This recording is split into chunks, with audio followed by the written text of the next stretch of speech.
The first speaker is Professor Alan Reid. Alan is Emeritus Professor of Education at the University of South Australia.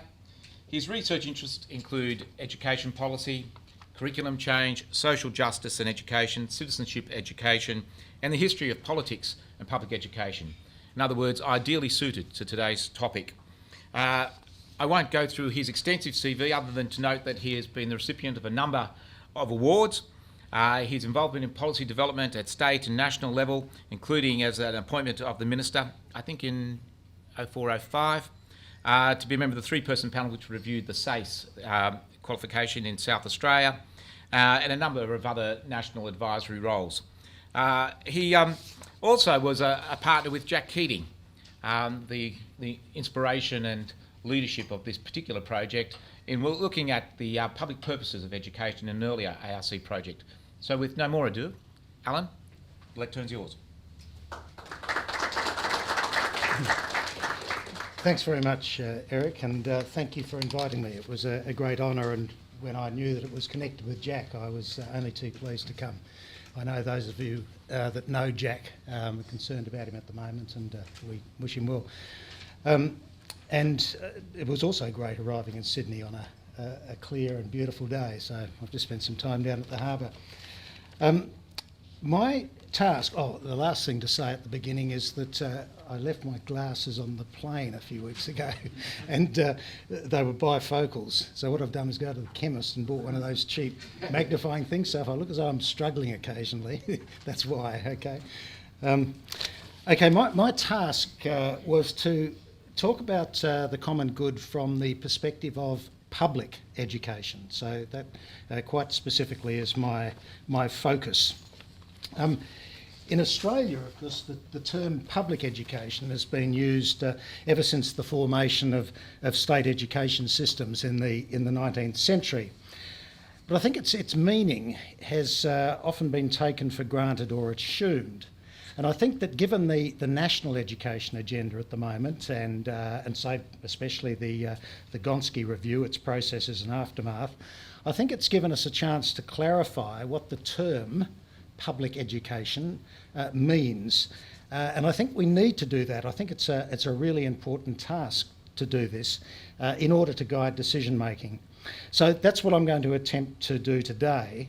And in particular, I want to argue that the concept of public education goes beyond being synonymous or interchangeable with terms like state schools or government schools. I think it has a specific meaning that needs to be teased out, because that meaning has implications for policy and practice conducted in its name. So I'm going to focus particularly on the concept public. And I'll be talking about public education, but where appropriate, I'll talk about implications for independent schools or what are called private schools. Now, before I start, though, I want to just clarify three terms that I'll use. The first is, when I talk about the common good, I'm meaning shorthand for decisions made in the interests of the public as a whole rather than of individuals. In talking about the public, I just picked a quote from Feinberg, a group of, I guess mostly I'd put there, mostly strangers tied together by a consciousness of a common fate and indirect or indirect communication with one another about the viability of commonly held values. So in a sense, publics, they're not agents, they don't act as a body. Rather, governments, when appropriately controlled, should be agents of the public. Governments act, publics, by setting a tone and developing norms of evaluation and influence and evaluation, do that to government action. And the third, this public sphere, this I'm calling the plethora of forums in our society which are used by the public in civil society to deliberate about their common affairs through rational discussion about the common good.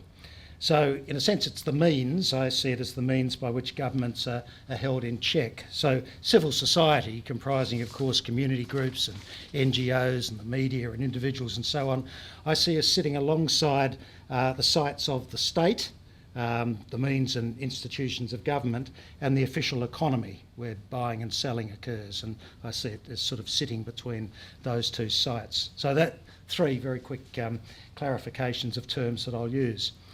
So back to the concept of public education. Now, public education, I think, is one of the key institutions in our society which in fact holds together the sites of the state and civil society and the economy by fostering the capacity of people to function in those arenas. I want to suggest that there are three meanings which make up the concept of public education. And these meanings are clearly interrelated, but the emphasis given to them, I think, is shaped by a sort of broad educational settlement at any historical moment.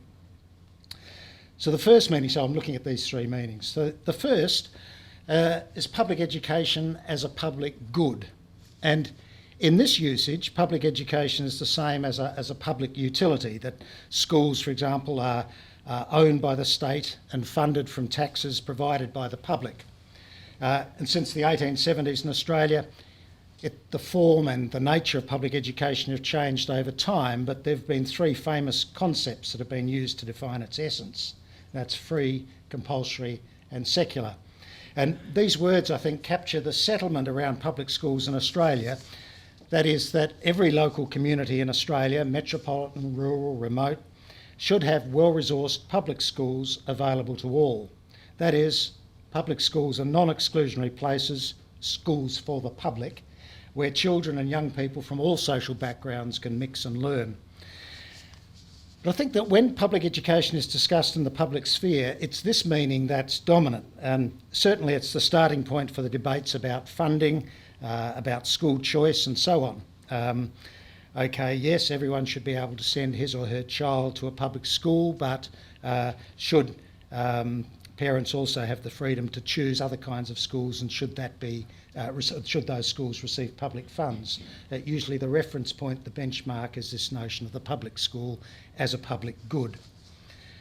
But I want to argue that when this meaning is used in isolation, without the other two, we have no criteria against which to judge funding demands. So I'll move to my second meaning, which is public education for the public good. That is, a public education which serves public purposes. Now, in this meaning, it's the purposes of education that are foregrounded, and you could use it just as much for private as for public schools. Education policy and practice, of course, is always informed by purpose, explicitly or implicitly, and these purposes are the outcome of political processes, resulting again in these broad settlements, which shape the educational discourse at any particular historical moment. And these purposes are both public and private. In the recent project that Eric spoke about, we summarised three broad purposes that I think are broadly accepted. And although these purposes intersect in different ways, we found that often at any particular point in time, one is usually dominant. So to a greater or lesser extent, any one of these purposes can serve a public purpose or a private purpose, or both. The first, individual purposes, and these are seeing education as the way in which you can provide people with the opportunity to give them a credential to find their way in life. It might be about developing their abilities to the fullest and so on, but it's seeing education as something that is going to be useful to the individual in their future life. So it's a public purpose in the sense that an individual's skills may benefit others, of course. So we're all, develop these skills in education, and they are always going to contribute to the community. But it's a strongly private purpose in that its reference point is the individual, and it's about the good of the individual. My feeling is that under the Howard government, that purpose was the dominant kind of purpose, that when they talked about education policy, it was about choice. It was about education markets, consumers who are parents and students, and being able to choose something that suited the consumers. And when it's like that, and when it takes that form, I'd argue that it's not serving the common good. It is serving this private and individual purpose. Second purpose, an economic purpose, to prepare young people to be competent contributors to the economy as workers. Now, it seems to me this combines public and private benefits. Public, obviously, because in the economy and the successful functioning of the economy is important to all, but obviously being able to function in the labour market is also a private benefit. And so, in a way, I'd describe it, when it's dominant, as a constrained public purpose. Under the Rudd-Gillard governments, I think this has been the dominant purpose of education. It's had an economic purpose. I could give many examples of this, but for example, in the COAG agenda, education is nestled under productivity. And usually when new policies are rolled out, they're justified in terms of the labour market and the economy. And the third purpose, a democratic one, to prepare all young people to be active and competent citizens in democratic life. And since that obviously benefits society as a whole, I'd say it's primarily a public purpose. But when this has been dominant, which has been few and far between in the history of Australian education, it's tended to be a somewhat limited version of citizenship and democracy, limited, I think, to a study of the state largely, rather than an active involvement in civil society. So, as I said, it's possible that private schools can serve these purposes as well as the public schools. And at any point in time, when we're talking about public education, it seems to me one of the things we need to ask is what's its dominant purpose at the moment? What purposes is it serving, and to what extent are these public? And there needs then to be a consistency between the policies that are developed to meet the purpose that's articulated. So there, two, education as a public good in terms of being a state-funded utility, and education for the public good. My third one is public education which renews the public. Now, it's this aspect which has, in my view, been neglected and which is most under threat. The two previous characteristics of public education presume the existence of a public. And this characteristic focuses on maintaining and renewing a public and gives public schools, I think, their unique mission to renew a public by providing the young with the skills, dispositions and perspectives required to engage with others about their shared interest and common fate, that is, about the common good. So the renewal of the public, I think, is an important third aspect to thinking about the notion of public education. Now, the issue here is that there are at least two competing versions of the common good.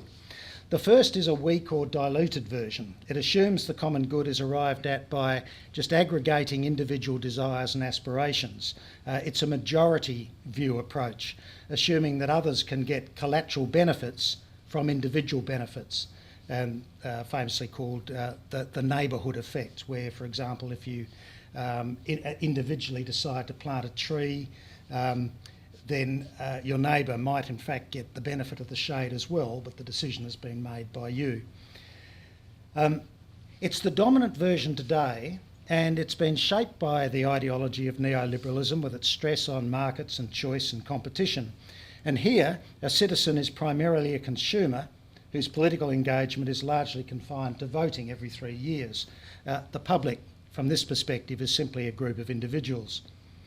In education, many policies at state and national levels have embraced this view. Thus, education markets and choice promote parents and students as consumers and foster competition between schools as they vie for their custom. Public information about the results of standardised tests are offered to help consumers make informed decisions, and so on. You all know that story. Now, of course, there are a number of well-rehearsed pragmatic concerns about this approach which have been well documented.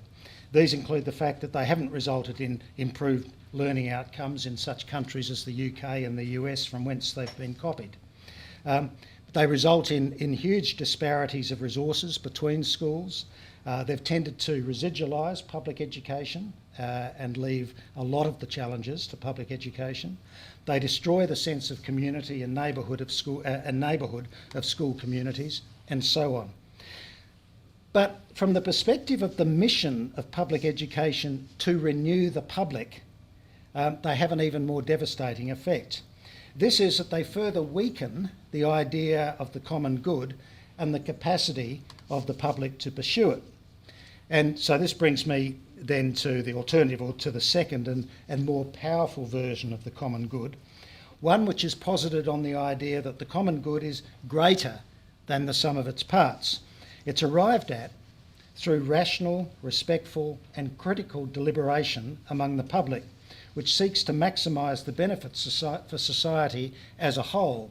So rather than using the example of that neighbourhood effect, here it's a public effect that the community as a group, through communication and talk, have decided to plant trees for shade. It hasn't been an individual decision. So here a citizen is one who can so engage. It's about the community, not just individuals. And the emphasis is on the communicative relationship between strangers. Now, from this perspective, the challenge is to maintain and improve the conditions for deliberation and debate in the public sphere. And it's this which I think is the historic task of public education, to maintain and improve the conditions for deliberation and debate in the public sphere. Now, it's important, it's always been important, but it's even more, been no more important than now, when the functioning of the public sphere that I described earlier is being challenged by factors like, the rapidity of growth in population, which makes it more difficult for people to communicate in different ways. Certainly the diversity of the population with different perspectives, different cultures, different experiences, having to engage one with the other. The fragmentation of society, the public sphere, through, say, the new technologies, where instead of us all having read or seen or heard the same thing the night before, there are dozens and dozens and dozens of different things that we individually connect with. The changing identities of citizenship through globalisation, the commercialisation and sort of consumerisation, if you like, of the public sphere, and so on. All of those things are challenging this notion of a public sphere where people can deliberate in different ways. And so I think it's never been more important than now that we think about ways in which we can renew the public sphere. And I think that, for me, is one of public education's most important missions. It's built into its mission. So I think such a task, that is renewing the public, has implications for education policy and practice. Now, I haven't got time to discuss those here. I'm just going to flick through just a few thoughts. If you were after that, if you were looking at the public in public education, and particularly focusing on this historic mission of renewing the public, it seems to me that the sorts of ways in which you construct education systems would need to be consistent with that mission of renewing the public in the 21st century, where there are whole lots of challenges around that. So I've just picked out 4 areas. The first is the culture of schooling. I think, for example, a primary task is that students learn to engage with diversity, and in public schools you can use here the rich mix of population in your school to be able to do this, the rich background of socioeconomic, cultural and so on that usually attends to public schools in any area. I think it's a task which becomes more difficult in schools which it's not impossible, but more difficult in schools that are organised around a more homogenous student population, whether it be religion or socioeconomic status or wealth or culture. I think it's more important to do it there, but not. It's just as possible to do it there, but that would need to be thought through. Secondly, the importance of modelling deliberative democracy in our education systems, both in schools but also in public education systems. Third, ensuring that the least powerful have a real voice in deliberation and doing that in a fair income way. Fourthly, promoting collaboration rather than competition. So you'd look askance at I think policies like performance pay and say, what does that do to the way in which teachers collaborate in schools? And the importance of building cultures of trust and respect. Now, they're just kind of words, but what I'm saying is that we need to identify what it is that would renew a public, and we need to ensure that our education policies and strategies are consistent with that. So structures of schooling would be another one, where the focus would be on building collaborative networks of schools where the health of all schools are a concern for all. That is, the failure of one school is the failure of all schools. Building a sense of community and neighbourhood through school structures, and so facilitating communicative relationships, that is, not individual relationships. And for me, this would mean thinking very carefully about concepts like independent public schools, which is the concept that's being touted in Western Australia for some time, because I think if you accepted the argument that I'm putting, an independent public school is an oxymoron, it's a contradiction in terms. And so the focus for me would be on developing structures where there was collaboration and networking, not individual schools competing for custom. The third obvious area is curriculum, which would be that ensuring that all students are given the opportunity to develop the capabilities needed to live full, productive and contributing lives as citizens, families and community members and workers, and particularly a curriculum which will develop their capabilities to participate in the deliberations in the public sphere. And that means, I think, questioning the role and effects of, say, narrow standardised tests, not only in terms of what it does, like narrow the curriculum and so on, but what it foregoes, what we're not looking at, some of the important capacities we might do some light touch evaluation on around the capacity to engage with difference and diversity and so on. What information have we got about Australian schools and how they're coping with those important areas of learning? And finally, funding of schooling might be accepting the principle that every community must have access to a well-resourced public school, and that disadvantage of various forms is recognised and incorporated into funding formulas, a la Gonski. I think that was the key thing that Gonski produced out of that report. But then, going beyond just the distribution of funds and talking about the sorts of requirements that we would expect of all schools who are in receipt of public funds to meet expectations drawn from the three public aspects of education that I've outlined.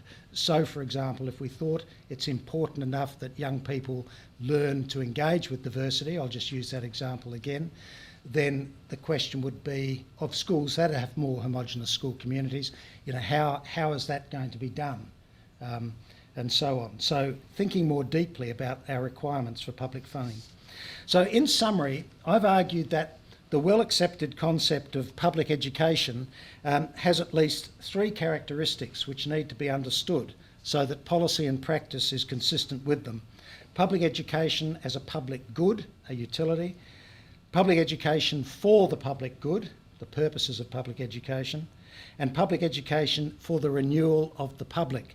And it's the third, renewing the public, which I think has been most neglected. I've argued that an urgent task for Australian society is to clarify the meaning of renewing the public so that we can ensure that education policy is directed at making private schools more public rather than public schools more private, and so ensure that education makes a major contribution to the common good. Thanks.